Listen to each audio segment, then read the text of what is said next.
안녕하십니까? 9월 10일 금요일 인도네시아 헤드라인 시작합니다. 첫 번째 소식입니다.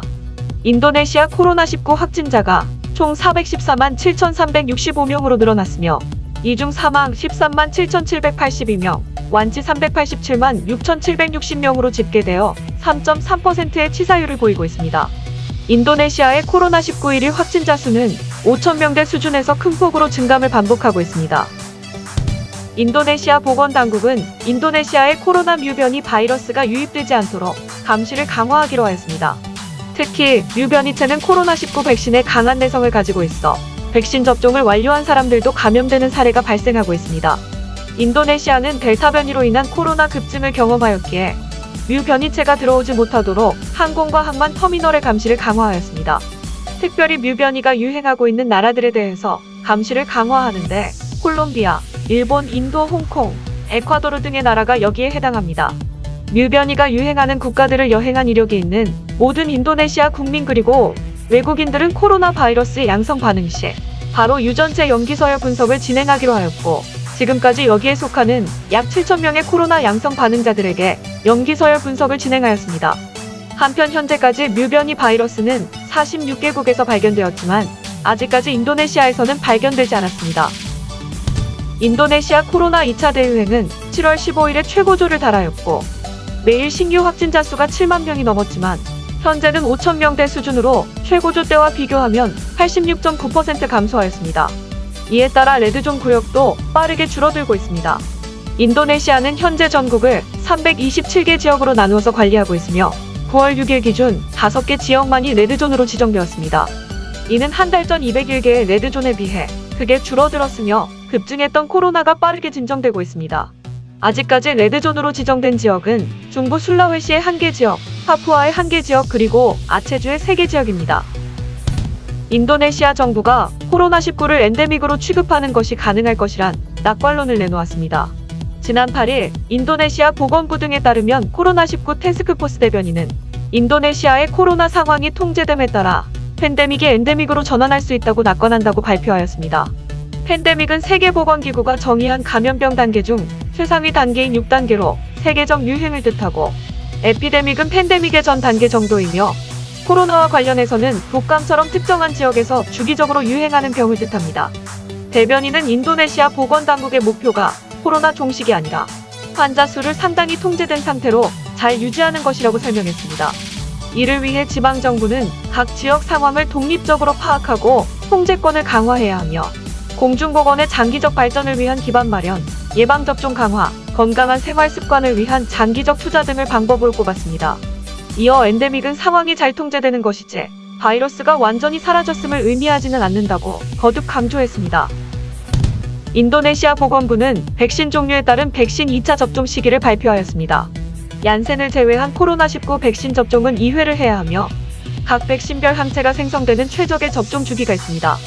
시노백 백신의 경우 28일 후, 시노팜 백신은 21일 후, 아스트라제네카는 12주 후, 모더나는 28일 후, 화이자는 21일 후에 2차 접종을 했을 때 항체가 가장 많이 형성된다고 발표하였습니다.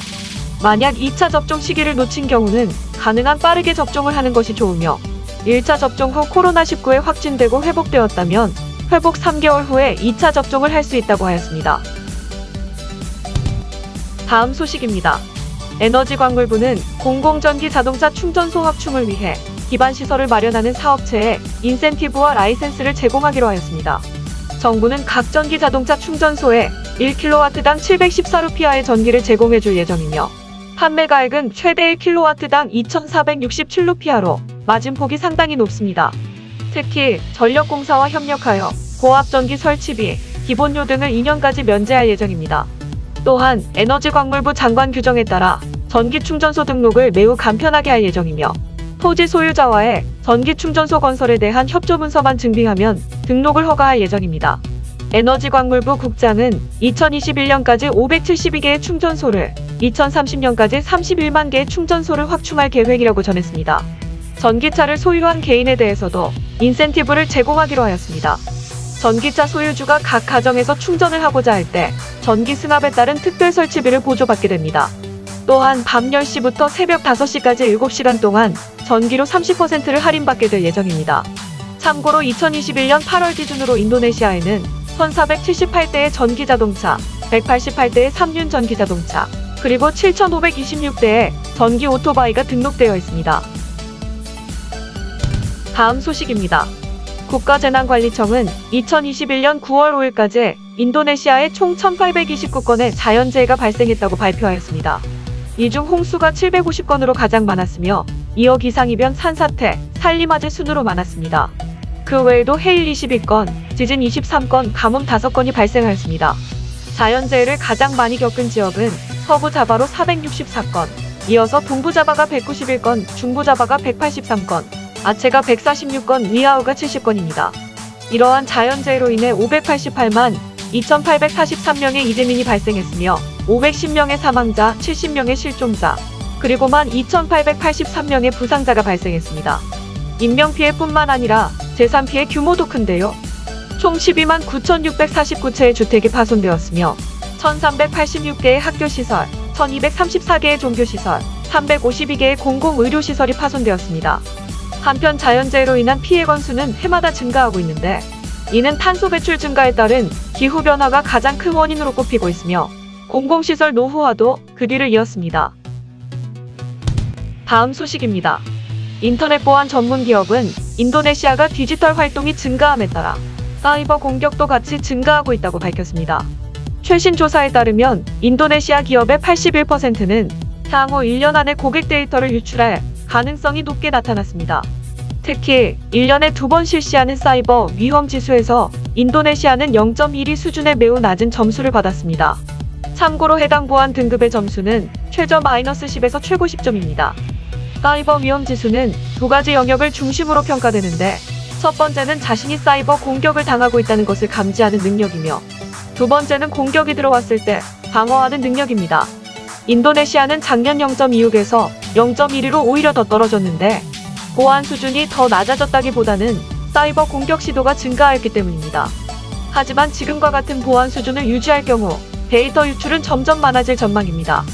특히 지난번 보건부 앱 데이터 유출로 인해 조코이 대통령의 개인정보들도 유출된 것으로 조사되고 있습니다. 다음 소식입니다.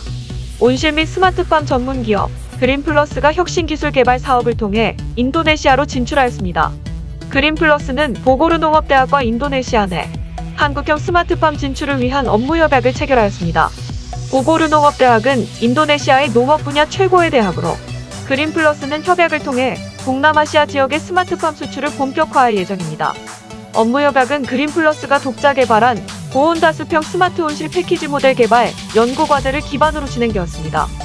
해당 연구과제는 농림축산식품부, 농촌진흥청, 과학기술정보통신부가 주관하여 고온다습한 기후 제약을 받는 동남아 지역의 농업 한계를 극복하고 생산 작물의 상품성 및 생산량을 증가시키는 한국형 스마트팜을 개발하는 프로젝트입니다.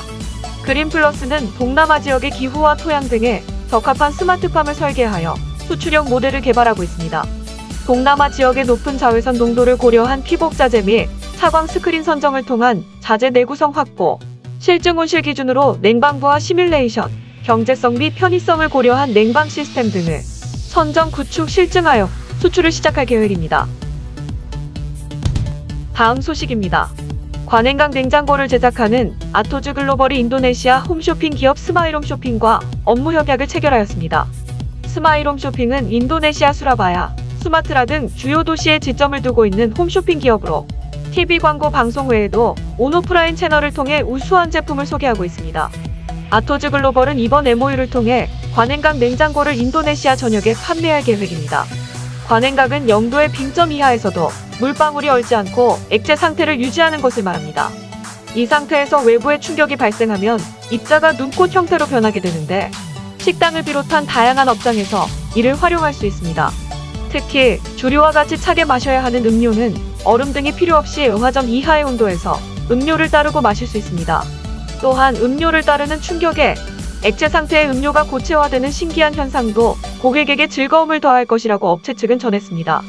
아토즈 글로벌은 이번 MOU 체결이 동남아 시장에 좋은 교두보가 될 것이라며 앞으로 지속적인 해외 시장 진출을 위해 준비 중이라고 밝혔습니다. 다음 소식입니다. 땅그랑에 위치한 1급 교도소에 화재가 발생해 수감자 41명이 사망하였습니다. 법무부 지역 교도국 사무소장은 화재가 발생한 건물에는 총 122명의 수감자가 있었는데 일부 감방문이 열리지 않아 미처 감방을 빠져나오지 못해 불에 타 죽었다고 밝혔습니다. 그 외에도 8명이 화상으로 지역 병원에 입원하였고 71명의 경상자도 발생하여 경찰병원에서 치료 중입니다. 소방당국에 따르면 화재는 8일 새벽 1시 45분에 발생하였으며 3시에 완전히 진화하였습니다. 화재 원인은 아직 조사 중이지만 노후화된 전선이 원인으로 지목되고 있습니다. 교도국은 현재 사망자의 인원을 파악하고 있으며 파악이 완료되는 대로 장례를 마무리할 방침입니다.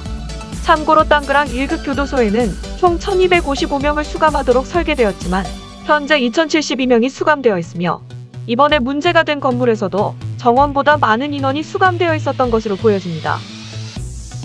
시청해주셔서 감사합니다. 다음 시간에 뵙겠습니다.